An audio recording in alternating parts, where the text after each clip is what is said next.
What is up, everybody? It is Scape211 here with another Mech Arena video, and maybe as you can tell, my bay looks a little different because I wanted to try a fresh account and do a little bit of a beginner's guide here to some of the basics of the game. So if you recently joined the game, welcome to the battlefield, and you probably did the basic stuff, the tutorial that had you play a couple matches and gave you a couple mechs, couple things, and now you're thinking, what do I do? Of course you want to battle more and just get into the fray, but you also want to think about like your overall path and what you're going to do, right? You got some new weapons. They gave you this currency, the regular currency, the premium currency, and told you all this stuff.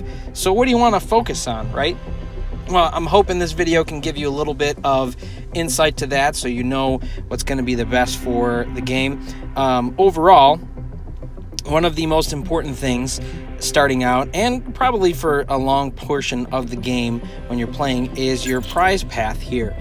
You saw this earlier when you got a couple items, but if you keep looking down this prize path, all of the mechs in the game come up from this prize path. You don't get them in crates. You don't really get them anywhere else. Once you unlock them, they'll show up in crates so that you can upgrade them, but this is where you get them first. So this prize path is pretty crucial to unlocking new mechs. As much as weapons are important, having these mechs and having certain mechs really helps you to develop a certain strategy and gameplay.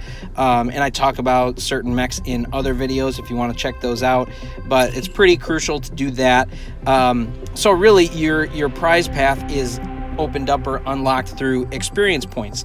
So how do you get experience points? Well, you get experience from every battle that you play. Whether you win or lose, you get some. I'm not sure if it's different per winning or losing, but you do get some in each match, which is good. But where you probably get the most is from your daily challenges. This list right here. As you can see, each of them have like 50 XP, 100 XP, 75. Depending on which ones you achieve, you will get experience points from each of those matches. That is huge, and especially in the beginning of the game, you're going to want to do those challenges to get all those goodies, to unlock crates, and for the XP.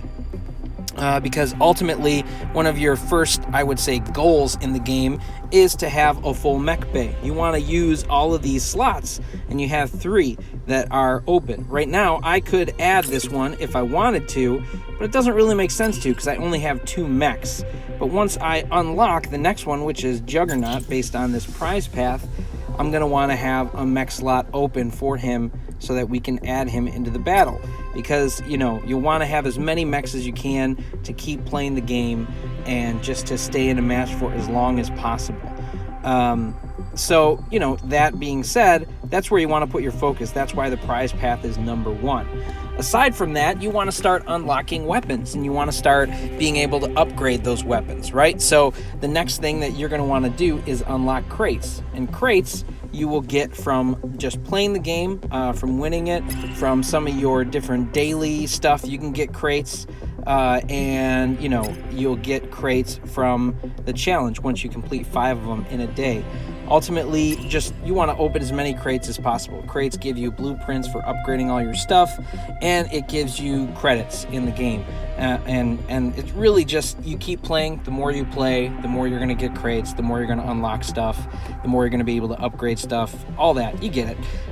That's really the main focus of crates. The difference lies in the types of crates. So the basic crate that you get will just show, as it shows on the bottom, the possible grade, common, uncommon, and rare. Those will show up in here, and that's how they show up in regular crates. The next crate up, the gold crate, will add exotic to it, and then the it doesn't show it there, maybe in the prize path. Yes, the amateur crates and then some of the other ones higher up will have prototype, which is the rarest of the weapons that you can unlock.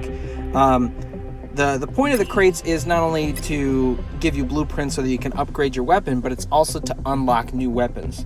And once you open crates, pretty much all your weapons can show up in any crates, but the possible grade of common, uncommon, rare, exotic, or prototype are only going to show up in specific crates when you unlock them. So if I wanted to, let's say, for example, unlock this guy, the Shredder,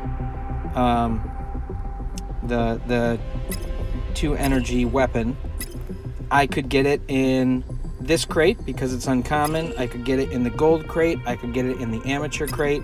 It could possibly show up in any of those crates.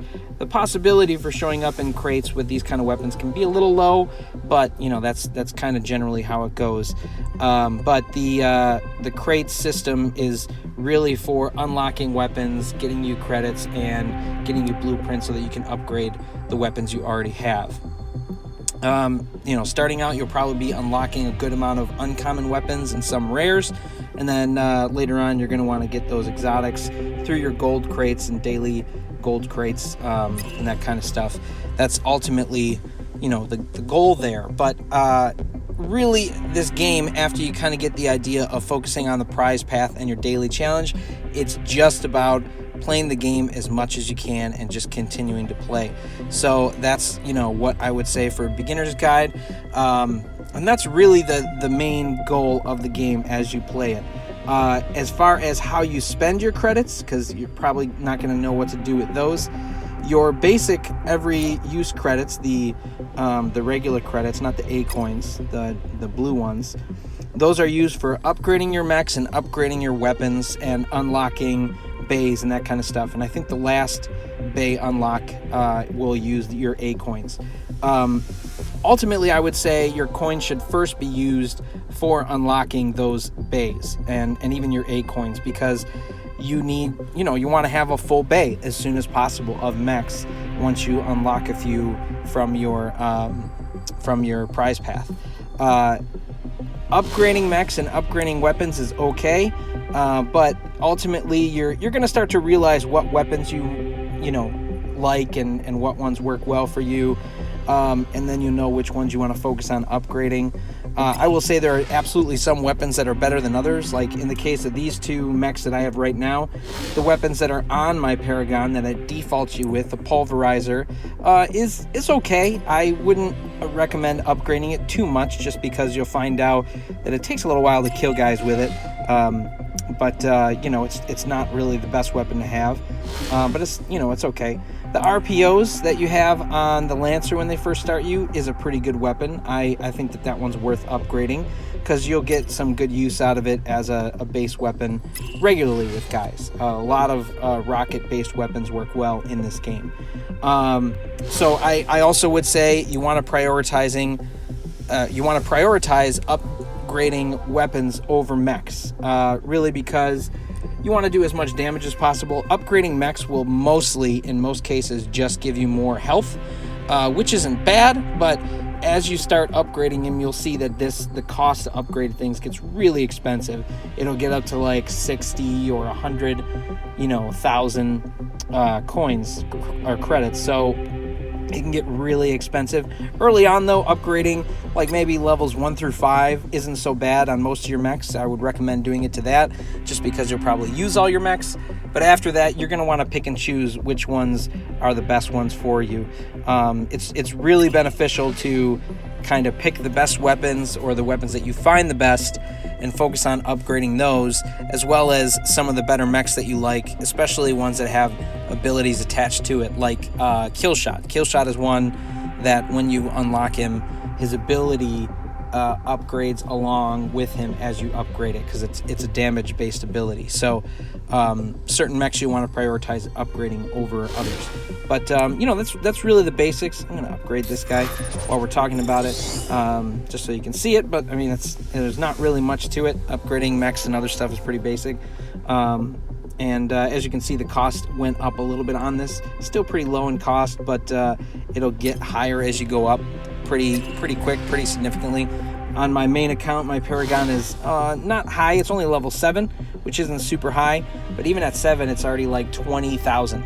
And there are plenty of weapons that at level 6 or 7 are worth 20,000 over top of upgrading Paragon. So that's why I say weapons are more important. But you know, so really, I mean, I guess in the sense of order, focus on your prize path, focus on your daily objectives, open up all your mech bay slots, and then focus on upgrading some of your most used weapons. All right, so that's the general path you're going to want to do for a while, and I think as you play it more, you're going to realize what path you want to go on, who you want to upgrade, what weapons you want to upgrade, and you know, who you want to focus on. There is a Discord and a forum for this. I think I have links for that below, if you know, so you can check those out. If you ever have questions, you can ask me if I'm around on Discord, or you can post and comment below. All right, guys, hope this video was helpful. I may do some other stuff on basic combat or different things for this, but you know, hopefully that helped some of you, and let me know if you have questions, guys. All right, see ya on the battlefield.